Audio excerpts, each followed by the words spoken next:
Great.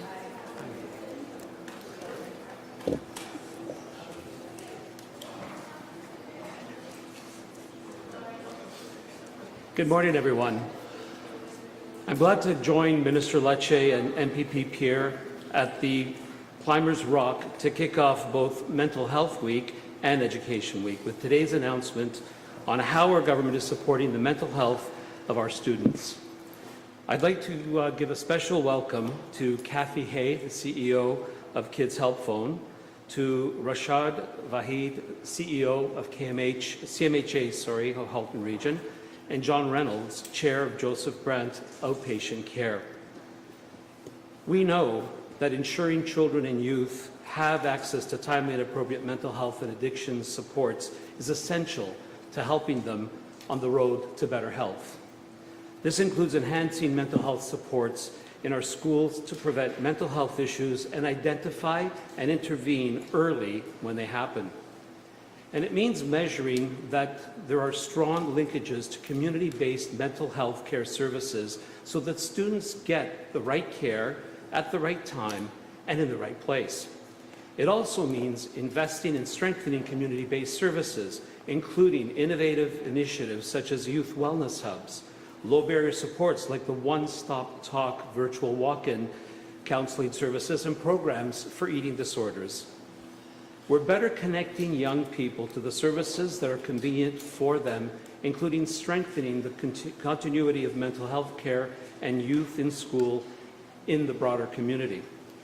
This is part of our government's work to implement the Roadmap to Wellness, our comprehensive plan to build a world-class mental health and addiction system that better connects people to the safe, evidence-based care they need. This work is supported by an investment of $3.8 billion over 10 years. This investment will provide a 5% increase base funding to community-based mental health and addiction service providers, the largest increase in a decade. And that's with respect to the recent announcement in our budget of the $425 million over the next three years. With the work that we're doing, we're making sure that we have strong linkages to community-based mental health care services, that the students get the right care at the right time at the right place. And the investment of the 5% increase in base funding community-based mental health is the largest increase that we've seen in a decade.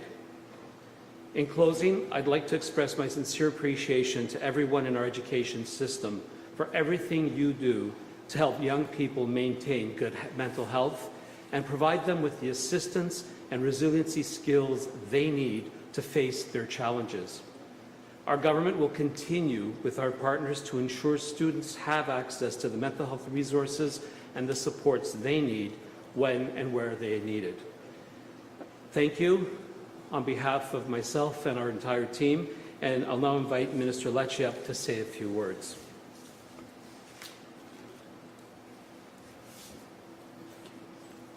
Thank you all. Good morning, and thank you, Minister Tabolo, for the introduction.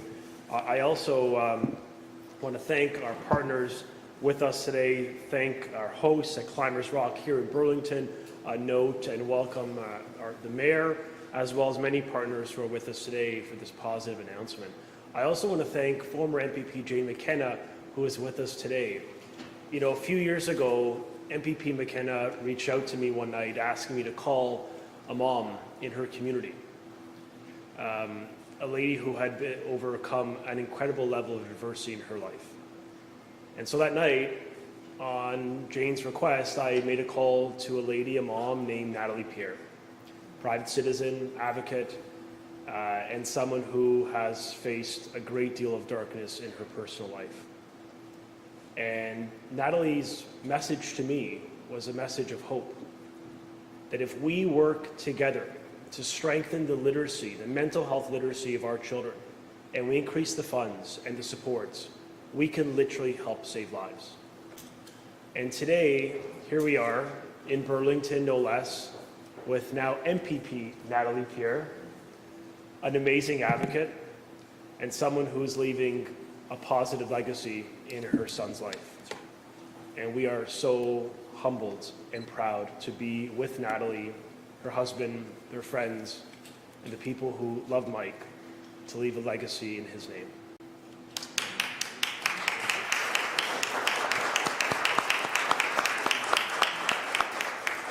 And so we're here, because these are happy tears, because I think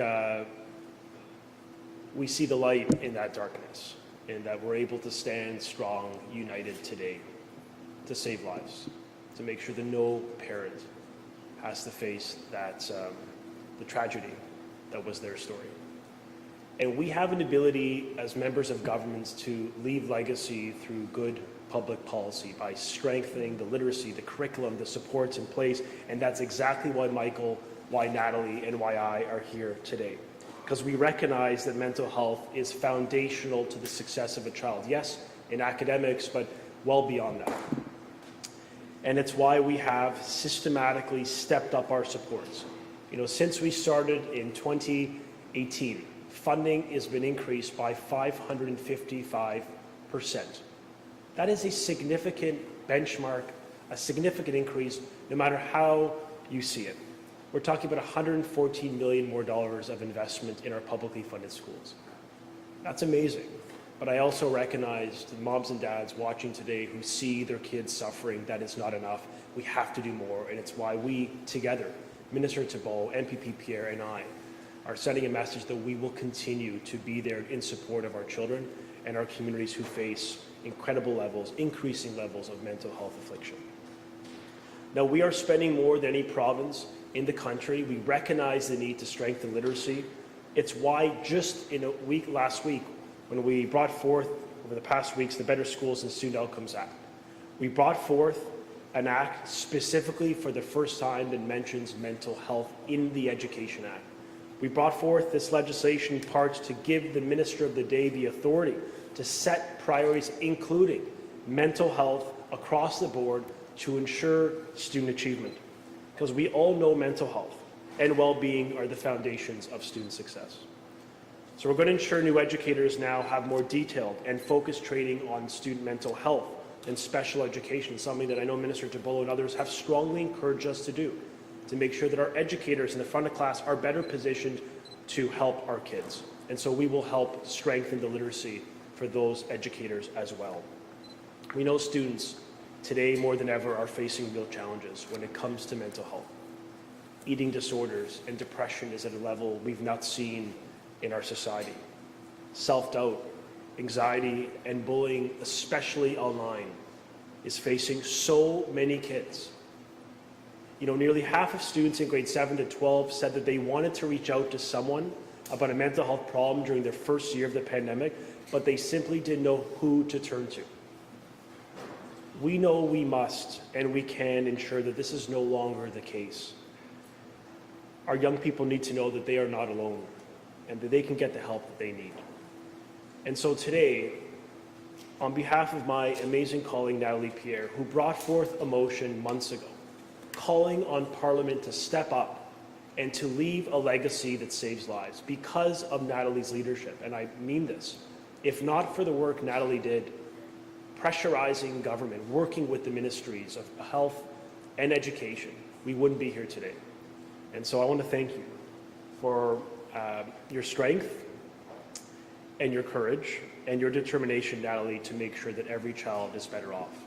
And so today, because of Natalie, we're very excited to announce that Ontario students will have more supports. We're going to increase funding, $12 million for this year, $14 million for next year, $16 million the year after, to ensure summer mental health supports continue, that we no longer have kids having to go back in community, not having access to the same mental health practitioner in July and August. We want to create consistency for the child and some sense of comfort for the parent, that they can have an annual year-long access to practitioners in their schools. That's part of today's announcement. We're also recognizing that schools are sometimes the first places that students will reach out for help. And so we're going to ensure year-round access to mental health programming and resources, especially when it comes to better connections with the community, so that we are utilizing the full mental health ecosystem around our kids. You know, in recent years, over 115,000 students access mental health supports in schools. In fact, over 23,000 access them during the summer alone. It makes it clear that we need to ensure that these kids have access to stable mental health supports where they need it in every community. So we're going to do that to ensure all school boards have the funding to annualize mental health supports right through the summer, a key recommendation of families, and of course part of the spirit of Natalie Pierre's leadership today. But we know that's not enough. We know that students also need to learn.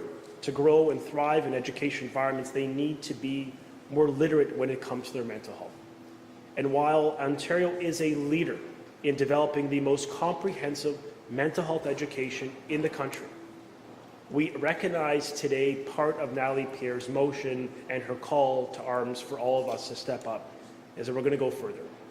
And so I'm proud to announce that the government will introduce new learning resources, mandatory learning in grades 7 and 8, with consistent, up-to-date, comprehensive learning on mental health literacy that will be ready this September.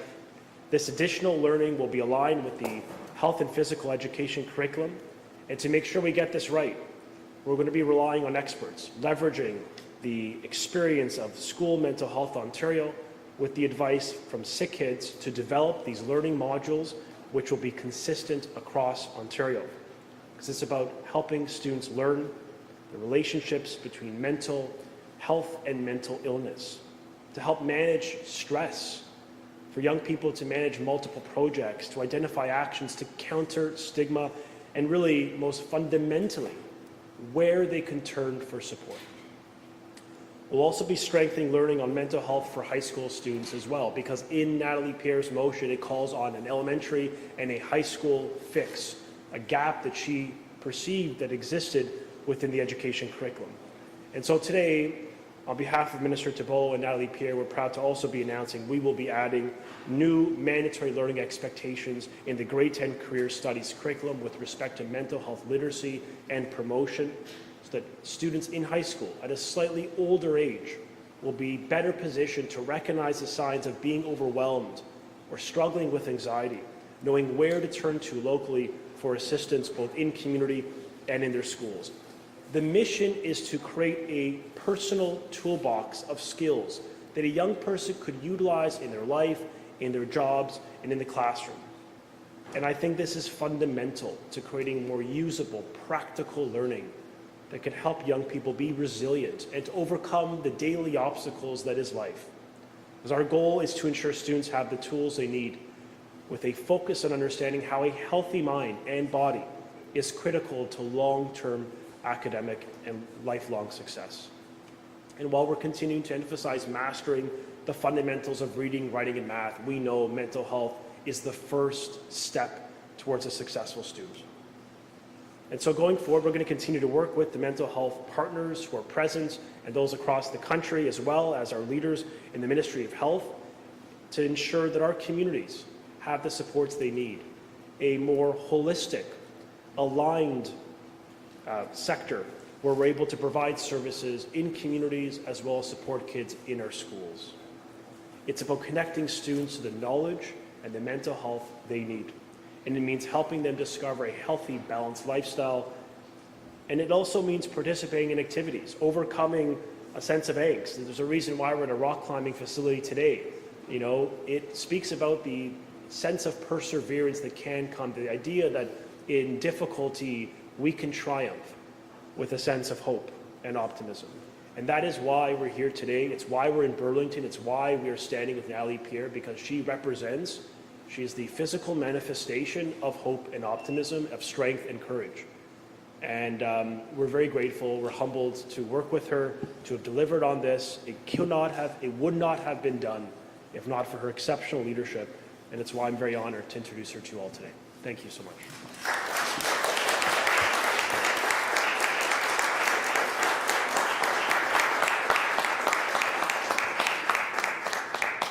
Good morning, everyone.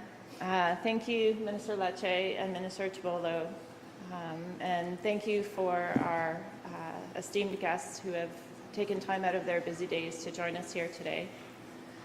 Before I get started with my remarks, I'd like to recognize Laura Grennan.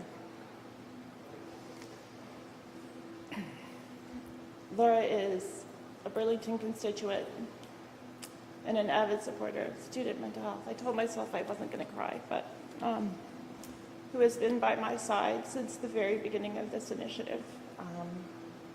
And so really it is a community event with government, Minister Lecce, Minister Tobolo,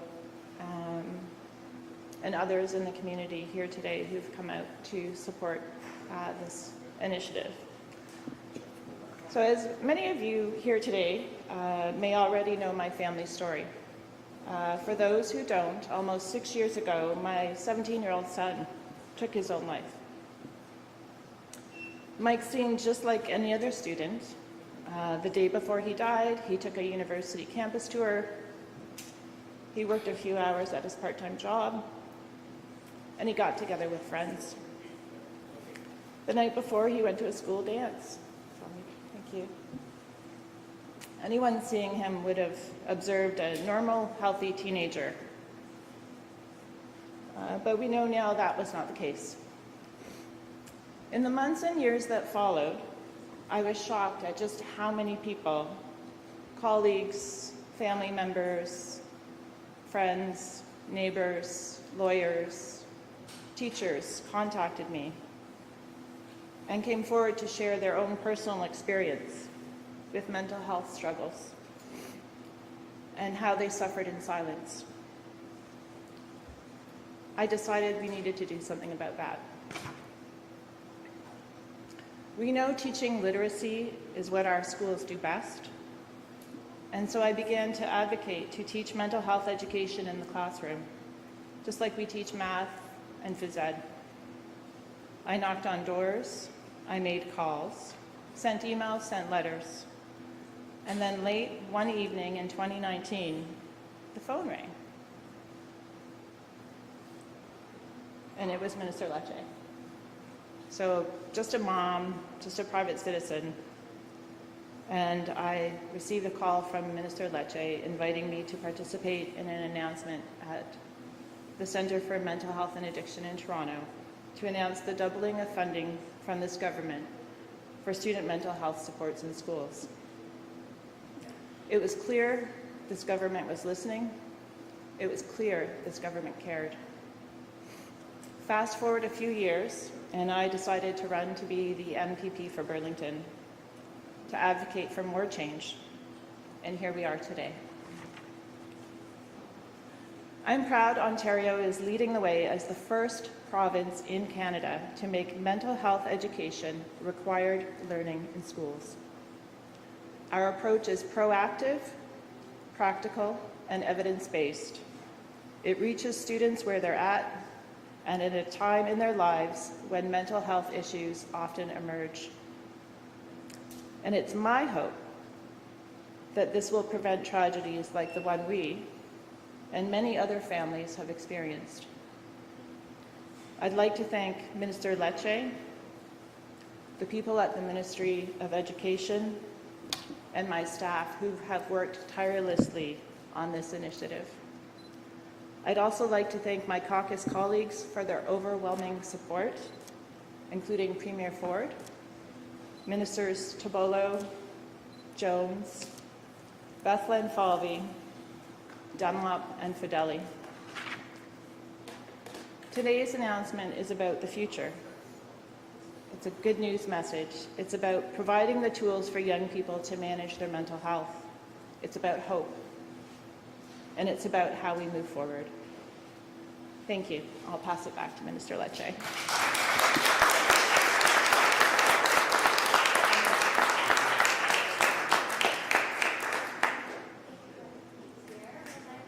Questions from the floor, please step forward to the mic and state your name and outlet. Just a reminder, it's one question and one follow-up. Hi, Minister. Laura Stone, Globe and Mail. Hi, Laura. I just wanted to ask about how you envision the curriculum being taught. Do you see teachers getting trained in this new curriculum? Do you see experts being brought in? How exactly do you think this will roll out? Yeah, thank you for the question. So we have turned to School Mental Health Ontario with a support of CHCH to help develop the learning modules. We think it was really important to lean into professionals who every day are in the business in the space of providing mental health supports and helping us build the literacy. With respect to training, absolutely. We're going to be dedicating a professional development day on these mental health learning modules. We want teachers to be successful. They'll be available in grades 7 and 8 this September, but they will be mandatory next September for elementary and high school to give our educators a year of time to really embrace the new learning. We want to get this right. I think Natalie made it clear, like the benchmark of success is the impact. So we're going to be working with staff through a professional development training. We'll be offering free webinars as well as a dedicated mandatory day for our teams in schools. And we'll be continuing to work with the Ministry of Health with respect to better coordination between community and schools, that those children that need more acute access to care will be turning to the Ministry of Health and some of the wonderful community partners that have stepped up through more supports by the government. Thank you. And I wanted to ask about what happened with the York Catholic Board the other week with the parents fighting the raising of the pride flag. Yeah. As minister, what do you make of this conflict that occurred, and is the government going to step in any way? You know, look, I'm aware that we're talking about a community of children that face some of the highest mental health issues in the province. LGBTQS community have some of the highest suicide rates. You know, I think these kids most especially need to feel affirmed, need to feel safe, need to feel respected in a school community. And I obviously, you know, I'm concerned when I see kids being bullied simply because of their orientation or their difference. That isn't Canada, right? Like I think we've come a long way as a society where we embrace the LGBT community and the differences that we have within our school system. We're at a mental health announcement in part because we recognize that there's growing levels of mental health affliction. So I think the message I want to send to those kids is that the government stands with them. We will continue to support. We will be at Pride events. We will be celebrating what the message of Pride is, which is inclusion and unconditional love to every child in Ontario. Every child. We cannot pick and choose the kids that should feel safe in 2023, no less. So I think we're sending a very clear message of solidarity with communities that have faced some of the greatest difficulties. I mean, you look at the bullying stats of LGBT kids, it is astronomically high. So I think school boards, parents, educators, government, we've got to come together. We've got to depoliticize an issue that's actually about the mental health and safety of children. And I really hope that we can unite our efforts behind safety and respect for kids and for the individual dignity that they bring with them. So I do hope that a greater focus on the safety of children, and I do hope that school boards will continue to celebrate Pride in a constructive, positive way. So just to clarify, I mean, your message to students, what's your message to the parents? Like, do you expect that this flag to be raised in those York schools?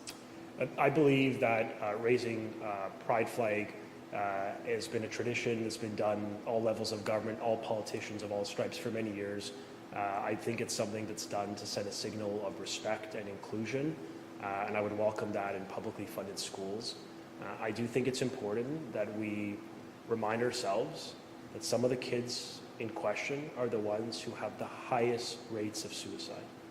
If there are ways we can affirm their existence, give them a sense of confidence and safety and respect in their learning environment in a publicly funded school, then we in government, we in school boards, we in society are doing our part. Every child should feel respect in Ontario schools, and that's something we insist upon. Hey, good morning, Minister. MVP Pierre, thank you so much for sharing your story. There have been some calls to add mental health days for students as one of the excused absences in the Education Act. I'm wondering if your ministry has given that any thought. Yeah, thank you for the question. We have been consulting with the Ministry of Health. We actually launched a joint Ministry of Health, Ministry of Education consultation about removing the silos that exist within our systems to create a better continuum of care. This is Minister Tibol's passion about making sure that kids get care where they need it, and really leveraging community. We're consulting with the stakeholders, with student trustees, on the way forward. I will say that in the Better Schools and Student Outcomes Act, for the first time, we're actually adding mental health into the Education Act. It's not even explicitly mentioned within the Education Act. We're going to be adding that to give the minister and ministry the authority to set mental health priorities systematically across all schools. But with respect to absences, it's something we're continuing to consult just to make sure we understand the intended and unintended consequences.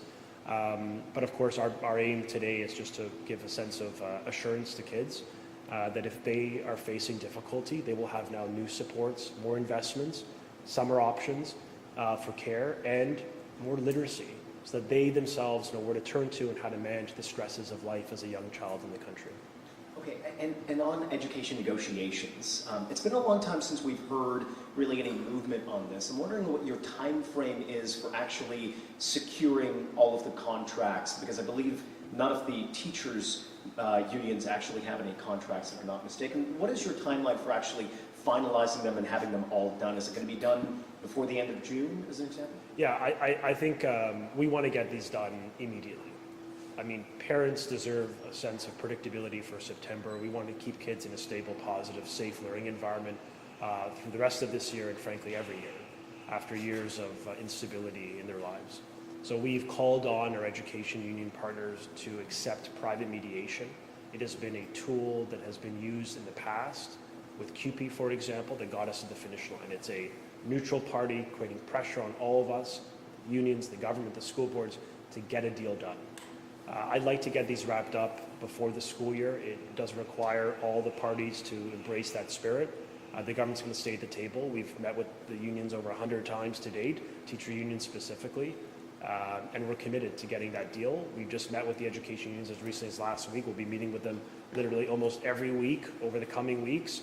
And I really hope that the education unions will accept our request for private mediation as a means to just pressurize the system so that we get a deal done and we can just move forward to focusing on academic achievement, improving literacy and math scores, and really helping to strengthen the foundational skills that have regressed over the past few years.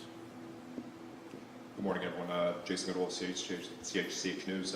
Minister, I just want to ask, it's one thing for teachers to learn the modules for the mental health, with all the mental health resources, but given that mental health, like a complex issue, does that mean the province is going to be adding more mental health professionals within the system, or will we be hiring more staff to help meet those needs? So we have increased the funding overall for staffing and services within schools by over 500% since 2018. In 2017-18, the year we were elected in Ontario, there was about an investment of roughly $18 million in Ontario publicly funded schools. Today it is over $114 million. That has enabled us to hire more staff, more psychologists, more psychotherapists, social workers, etc. But we also appreciate, and I will turn to Minister Tibolo in a moment and Natalie Pierre as well for perspective, but we also appreciate that a lot of parents want to turn to community-based supports, especially if their child is facing more acute needs. And Minister Tibolo has been leading and investing and building up the system that could work with children as they need care in communities across Ontario. And we're very grateful for the youth wellness hubs that he's initiated, because we can't see these things in isolation. They're all available supports in schools and communities, and we're building both up. But I will turn to Minister Tibolo, maybe just expand on that. Thank you. Thank you. So the most important thing we can do for children and youth is provide a continuum of care that looks after their needs. So in school, the education, the building of resiliency, the provision of the supports that are needed, because again, children spend so much time in the schools. But we also have to understand that there are moderate and acute cases that need to be dealt with outside of the school. So building that connecting piece into the community supports is extremely important. Last year, we invested an additional 5% in community-based supports. We are now increasing funding as well across the board to community-based supports with the $425 million over 3 years, because we recognize the need to continue to provide additional supports to children and youth, actually to everyone in the community, so that we can take some of the pressures off of the hospitals in terms of the provision of those supports. For me, one of the most important things we could be doing, and why this announcement is so important for me as well, is that we know that 70% of the mental health and addictions issues we see in adults could have all been treated, diagnosed in childhood. So these investments are extremely important in ensuring that we provide the supports and services at a time when the kids are most able to learn strategies to keep them healthy and safe. And of course, with mental wellness comes overall health and their ability to work in the community and enjoy all the benefits of living in our communities.